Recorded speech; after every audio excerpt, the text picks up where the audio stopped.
इसका सर्वे कराएंगे किसके पास कितना गोल्ड है, सोना है, और वो उसको छीनकर उन व्यक्तियों में बांट दिया जाएगा जिनके लिए वो राजनीति करते हैं। उन्होंने जो हमेशा से किया और हमेशा से करते आए हैं, परिवारवाद की राजनीति जो उन्होंने की, जिसकी शुरुआत उन्हीं के द्वारा की गई, जनता का धन लूटना, देश को लूटना, ये कांग्रेस ने अपना जन्मसिद्ध अधिकार माना हुआ है। जब देश ने आज़ादी की और हमारे भारत देश को आज़ादी मिली, तब भी उन्होंने देश को जातिवाद के नाम पर बांटकर देश को विखंडित कर दिया। और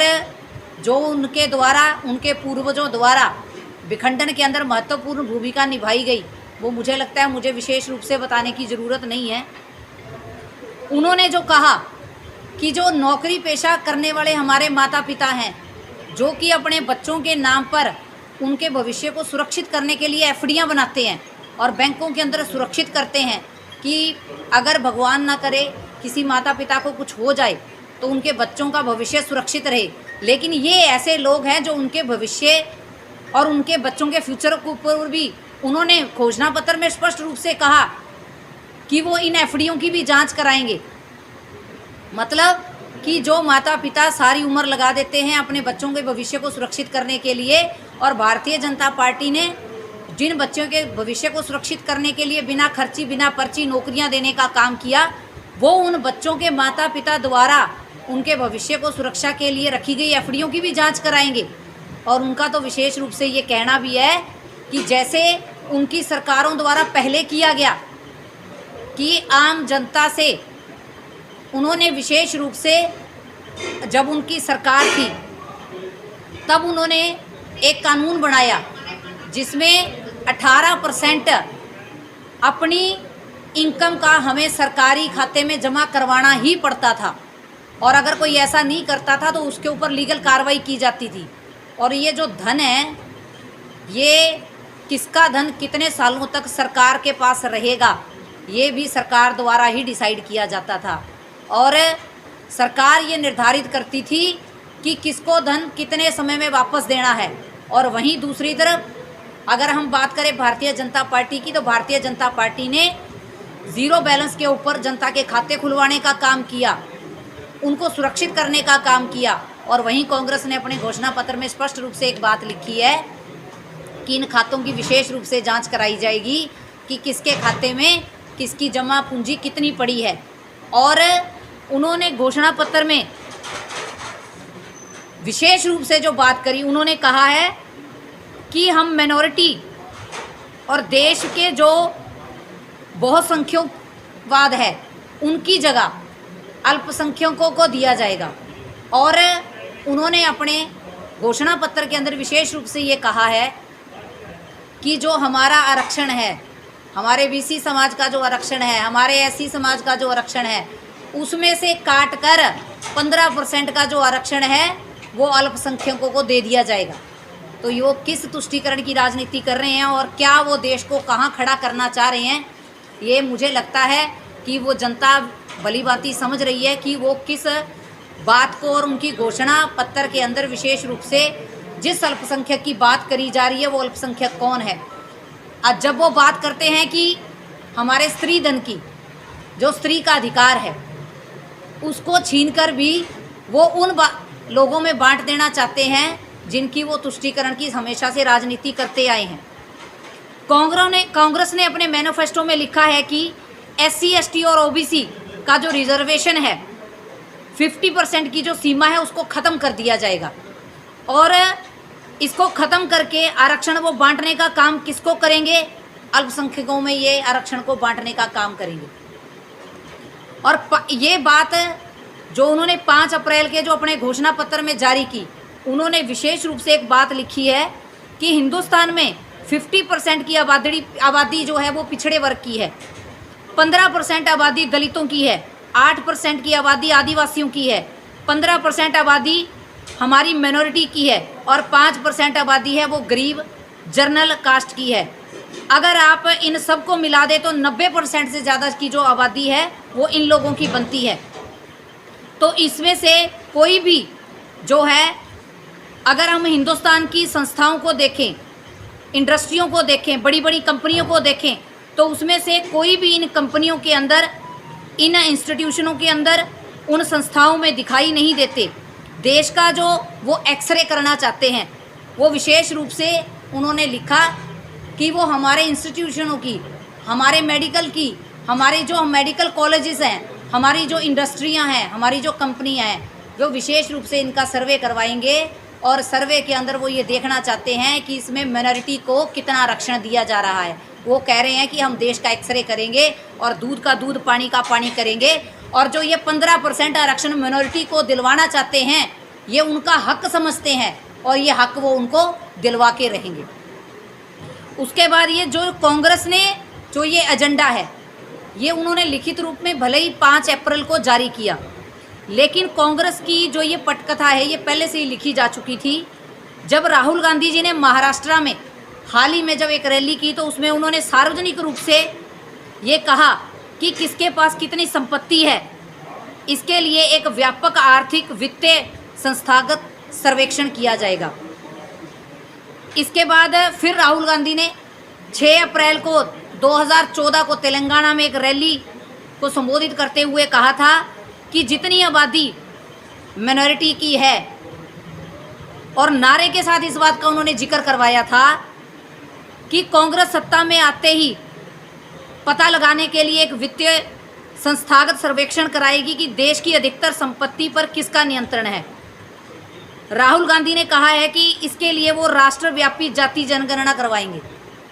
तो ये कांग्रेस का मैनिफेस्टो है, जिसके अंदर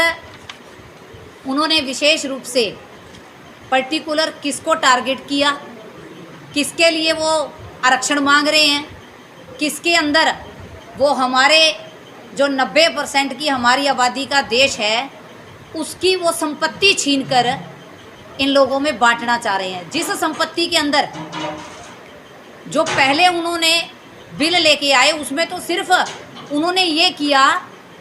कि 18% हमें हमारी इनकम का जमा करवाना है उनकी सरकार में, लेकिन यहाँ इस बार तो उन्होंने लिखित रूप में ये चीज़ें दे दी कि वो हमारी महिलाओं के मंगलसूत्र तक का सर्वे करवाएंगे, और अगर किसी के पास ज़्यादा भारी मंगलसूत्र पाया जाता है तो क्या वो उस मंगलसूत्र को छीन कर माइनॉरिटी को देने का काम करेंगे। ये जो उनकी मानसिकता, ये जो वो सदा से उनका परिवार करता आया तुष्टीकरण की राजनीति, ये उसका जीता जागता उदाहरण है जो उन्होंने अपने मैनिफेस्टो के अंदर जारी किया है। इसका भी मैं विशेष रूप से, ये मैं कोई कहने के लिए बात नहीं कर रही, ये लिखित रूप में है कि सन 1963 के अंदर एक कानून के लिए इन्होंने बात करी, जिसको उन्होंने सन 1974 के अंदर लागू किया,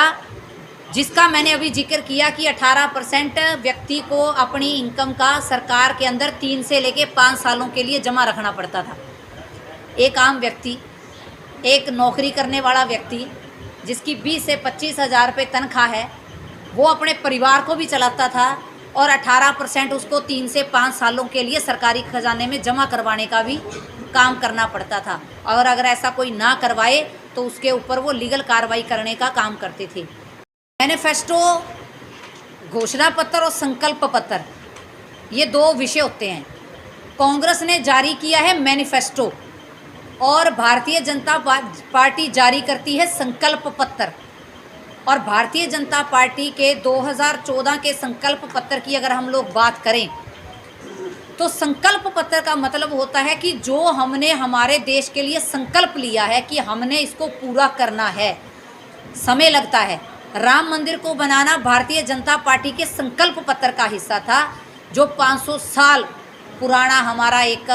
हमारी संस्कृति की धरोहर है, जिसको हमें बचाना था। धारा 370 हटाना ये भारतीय जनता पार्टी के संकल्प पत्र का हिस्सा था, जिसको भारतीय जनता पार्टी ने पूरा किया।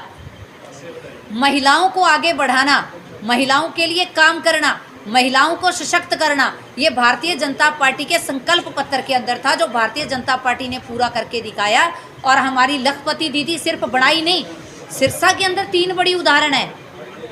एक ड्रोन जिसकी कीमत 20 से 22 लाख रुपए है, वो हमारी महिलाएं जो सेल्फ हेल्प ग्रुप चला रही हैं, उनको free of cost training free of cost वो ड्रोन देने का काम और उनको ड्रोन दीदी बनाने का काम, ये संकल्प नरेंद्र मोदी जी का था जो उन्होंने पूरा किया। 2 करोड़ नौकरियों का संकल्प किया था उस संकल्प। बिल्कुल, भारतीय जनता पार्टी जो संकल्प पत्र के अंदर कहती है वो करती है। आज मैं वही आपको कहना चाह रही हूँ कि हरियाणा के अंदर बिना खर्ची बिना पर्ची नौकरी लगेगी, ये आज तक कभी किसी ने सोचा नहीं था, कहा नहीं था। प्रॉपर्टी का सर्वे भी करवाया था, वो भी अभी तक से नहीं पूरा हो पाया, अभी तक लोग भुगत रहे हैं। आपके सारे सवाल सिर मत्थे, लेकिन मेरा जवाब भी अगर आप सुनेंगे शायद आपको अगला सवाल करने का मौका ना मिले या आपको ज़रूरत ना पड़े। भारतीय जनता पार्टी के ने ही जो विशेष रूप से प्रधानमंत्री विश्वकर्मा योजना के माध्यम से हमारे युवा हमारे पैरों पर खड़े हों और हमारे युवा नौकरी करने वाले ना बने, हमारे युवा नौकरी देने वाले बने, ये विज़न नरेंद्र मोदी जी का था, जिसको साक्षात रूप देने का काम भी नरेंद्र मोदी जी ने किया। हमारे हरियाणा के अंदर ये विशेष रूप से रहा कि बिना खर्ची बिना पर्ची हरियाणा के अंदर संभव नहीं है, लेकिन बिना खर्ची बिना पर्ची सरकारी नौकरियां आज लग रही हैं, ये हरियाणा सरकार ने करके दिखाया। और जहां तक बात है कि हमारे और काम कितने करने वाले हैं,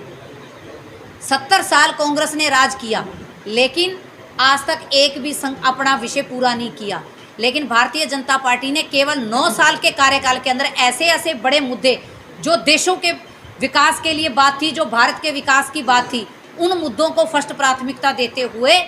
उन संकल्प पत्रों को जो उन्होंने अपने संकल्प के लिए किए, उन संकल्पों को पूरा करने का काम किया और आगे भी इन संकल्पों को पूरा करने का काम भारतीय जनता पार्टी करेगी। ये मेरा विश्वास नहीं है, ये जनता का विश्वास है। इसीलिए जो हमारे कार्य शुरू किए गए हैं उनको कार्यों को शुरू करने के लिए भी थोड़ा समय लगा, क्योंकि ये व्यवस्था बदलने की बात है और जब व्यवस्था हम एक घर से दूसरे घर में भी शिफ्ट हो जाए तो हमें पूरा समय लग जाता है। तो ये व्यवस्था तो 70 सालों से बिगड़ी हुई थी, 70 सालों की व्यवस्था को सुधारने के लिए टाइम लगेगा। ये प्रॉपर्टी का सर्वे भी जनता की आवाज़ पर हुआ ताकि जिन्होंने नाजायज़ प्रॉपर्टियों के ऊपर कब्जे कर रखे हैं उनको सही स्थान मिल सके, उनका सही उपयोग हो सके और जिनकी वो प्रॉपर्टी है उनको उनका सही अधिकार मिल सके। आप सबका बहुत बहुत धन्यवाद।